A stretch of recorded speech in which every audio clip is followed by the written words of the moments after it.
at the end of this game, and wouldn't it be nice to get straight in or a little bit on the right hand side of the 7 ball to just be right there on the 9 ball to either hit a stop shot and a cut or to bounce off just a little bit and get straight in on the 9. Easy as that, right? So once you assure yourself that you have a shot on the 1 ball and that you made a ball and you're still at the table, you should be looking at the end of the rack. And I know that's a lot to ask from someone who's not experienced in this game and has only been playing a couple years or less, but this is the way that it's done.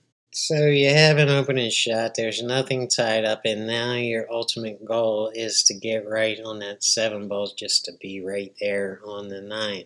Is that going to be possible? Let's go ahead and take a look at the 6, and can we get from the 6 to the right place on the 7, be right there on the 9? And the answer is yes, we can just do whatever it takes to get right on that 7 ball. So let's take a look at the 5. Can we get right from the 5 to the 6? And now we're all the way down to the 4 ball. Can we get right on the 4 in order to get right on the 5? And yes, of course we can. Can we get right on the 3 ball in order to get right on the 4 to get to the 5?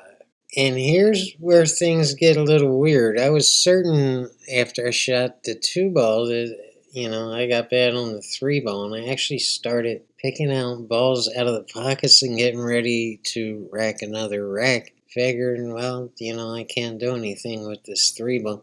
This graphic and the actual table is a little bit deceiving. And when I walked behind the cue ball to look at the line on the 3, I could see I could still make this 3 ball. So I shot it, and now we go back to the question, can I get from the 2 ball to the 3 ball? And here's where we are, and you don't have any choice on the 1 ball, so can I shoot the 1 ball and get right on the 2 ball in order to get right on the 3 ball? So let's take a look at the whole pattern here, and this is it. We ought to be able to run this rack right.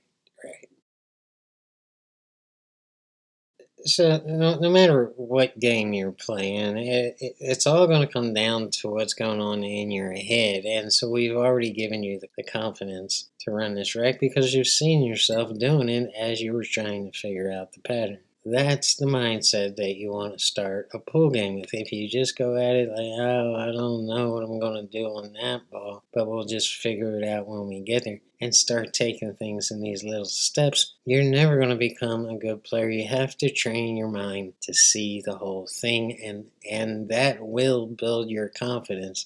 It doesn't mean you're always going to be able to do what's in your head, but you'll never get it right until you see the right way to do it. You're just kind of driving around trying to get somewhere and not knowing how you're going to get there. So ultimately, you're just getting in your car knowing that you want to be somewhere, but having no clue of how to get there and just hoping that you'll see it. You know what I mean? It's just not going to work. So let's do it the right way, and this is how to do it. Now, you'll see as I go about this rack uncut, no fancy editing in this next part, that I'm struggling to do what I set out to do. And that's going to happen, Ian. You're just going to have to readjust and try to get back in line, or just stop everything and picture a whole new pattern to run this rack.